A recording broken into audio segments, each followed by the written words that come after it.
Hello students, how are you? I hope you all are fit and fine at your home.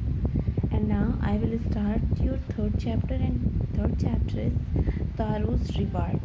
Okay student, before this I have completed lesson first and second, and two poems I have already completed. Okay, and this is third lesson, and the lesson name is Taro's Reward.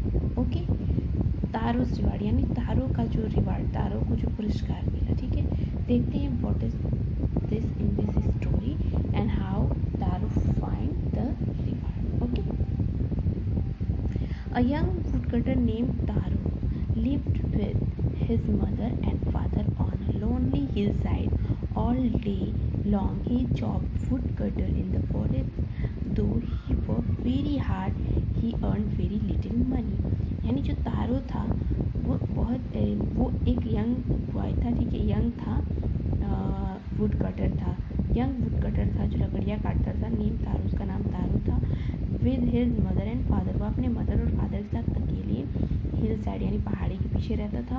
All day long he chopped would in the forest, और वो पूरे दिन जो है would काटता था. तो ही work very hard, बहुत हार्ड वर्क करता था. तब ही अर्न वेरी लिटिल मनी, तब जाके वो बहुत कम पैसे कमा पाता था. This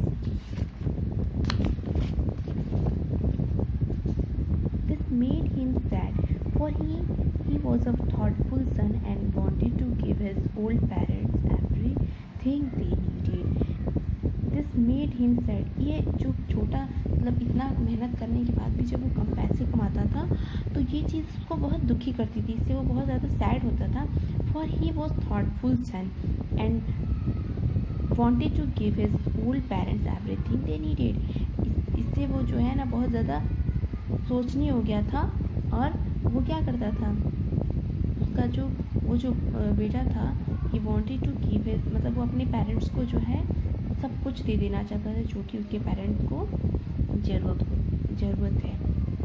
One evening when Taro and his parents were sitting in a corner of their hut, एक शाम क्या हुआ कि जब तारो और उसके पेरेंट्स जो बैठे थे एक कॉर्नर में ऑफ देयर हट, अपने झोपड़ी के किनारे कॉर्नर में बैठे थे. A strong wind began to blow, तब तक एक बहुत ही तेज़ हवा बहना शुरू हो गया.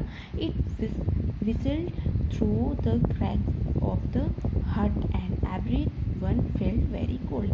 यानी वो जो हट के सामने वो जो हवा चलने लगी, it whistled through the cracks of हट, इसलिए वो जो हवा चल रही थी वो बहुत आवाज़ कर रही थी.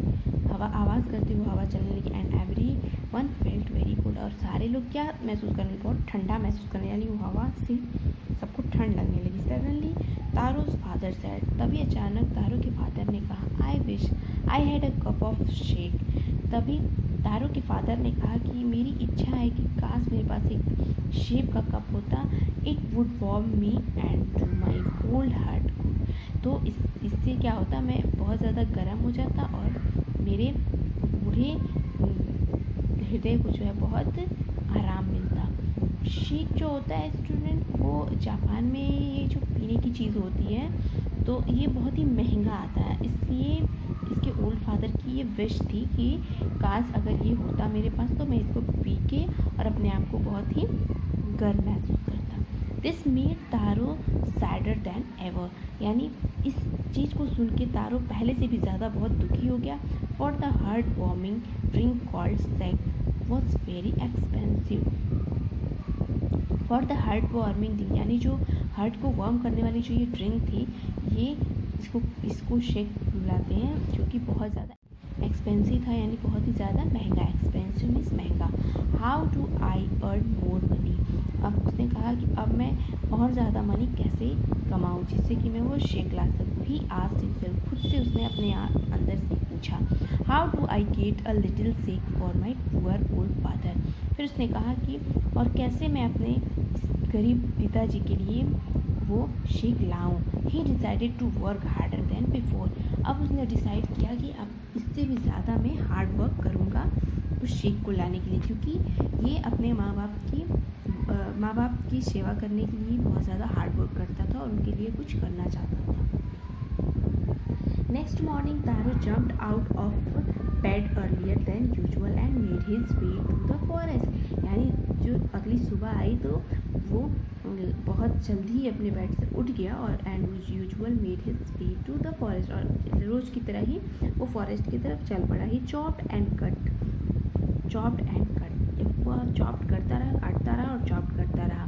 ही चॉप्ड मीन्स पीसेस में काटना कोई भी चीज़, यानी उसने लकड़ियाँ काटना शुरू कर दिया. ठीक है. And cut as the sun climbed. और तब तक कट करते रहा जब तक कि सन नहीं निकल गया. And soon he was warm.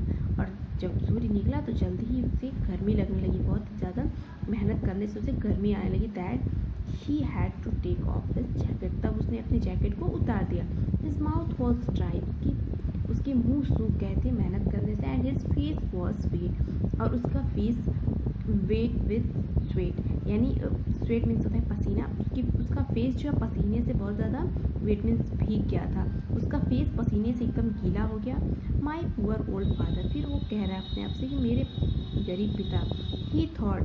वो सोचते हैं if only he was as warm as.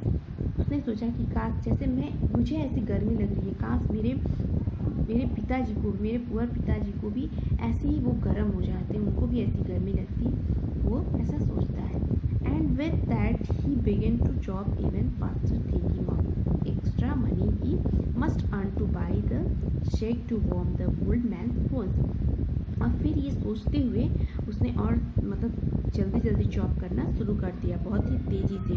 Thinking of extra money, यानी एक्स्ट्रा मनी के लिए थिंक करते हुए. ही must earn to buy the shake. और फिर उसने कहा कि मुझे शेक के लिए मतलब शेक बाई करना बहुत ज़रूरी है, उसके लिए मुझे कमाना पड़ेगा. To warm the old man's bones, जो कि मेरे बूढ़े पिताजी के बोन्स को गर्मी पहुँचाएगा. देन सडनली तारो स्टॉप चॉपिंग. तभी अचानक जो है तारो चॉपिंग मतलब जो काटना उसका रुक गया.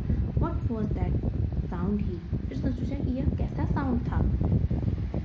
हर्ड, ये कैसा साउंड सुनाई दे रहा है. Would it possibly be rushing water. क्या यह पानी गिरने की आवाज़ है. Taro could not remember ever seeing or hearing a rushing stream in that part of the forest. फिर तारो जो है उसको कुछ याद नहीं आ पा रहा था कि ऐसा मतलब वाटर कहाँ गिरता है. ठीक है. फिर वो जो है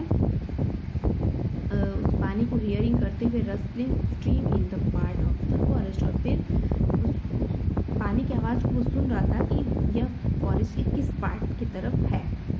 ही वॉज थर्स्टी. और उसको प्यास भी लगी थी. The eggs dropped. अचानक उसकी कुल्हाड़ी जो है गिर गई आउट ऑफ हिज हैंड, उसके हैंड से. And he ran in the direction of the sound. और फिर वो हथौड़ी गिर गई और फिर वह उस डायरेक्शन में भागने लगा जहाँ पे पानी का साउंड सुनाई दे रहा था, क्योंकि वो बहुत ज़्यादा थर्स्टी था, उसको प्यास लगी थी. तारो सा ब्यूटीफुल लिटिल रैन वाटर. और फिर तारो ने देखा कि बहुत ब्यूटीफुल रैन वाटर हो रही थी. ठीक है. रैनफॉल हो रहा था. हिडन बिहाइंड अ रॉक, जो कि रॉक के पीछे था, छुपा हुआ था. Kneeling at the place where the water flowed quietly. और फिर वो नीलिंग यानी झुका at the place where the water flowed quietly, यानी जहाँ पे वाटर फॉल हो रहा था वहाँ पे वो झुका पानी पीने के लिए. He cupped a little in his hand, यानी अपने हैंड को कप की तरह बनाया. And put it to his lips, और अपने लिप के पास लगाया. Was it water. ठीक है. फिर वो जब पीता है उसको तो फिर अपने आप से पूछता है क्या ये वाटर है, और वॉज इट शेक या फिर ये शेक है. He tasted it again and again. उसने बार उसको टेस्ट किया. And always it was the delicious shake instead of cold water. और जितनी बार उसने उसको टेस्ट किया उतनी बार उसको वो एक डिलीशियस शेक की तरह लगा इंस्टीड ऑफ कोल्ड वाटर, यानी वो कोल्ड वाटर नहीं लगा था, एक वार्म डिलीशियस शेक की तरह लगा. तो स्टूडेंट यहाँ तक अभी आपको पहले वीडियो वॉच करना है एंड अंडरस्टैंड करना है. And after that all have to write in your fair copy all the word meanings. Okay. And in next video I will explain the all chapter.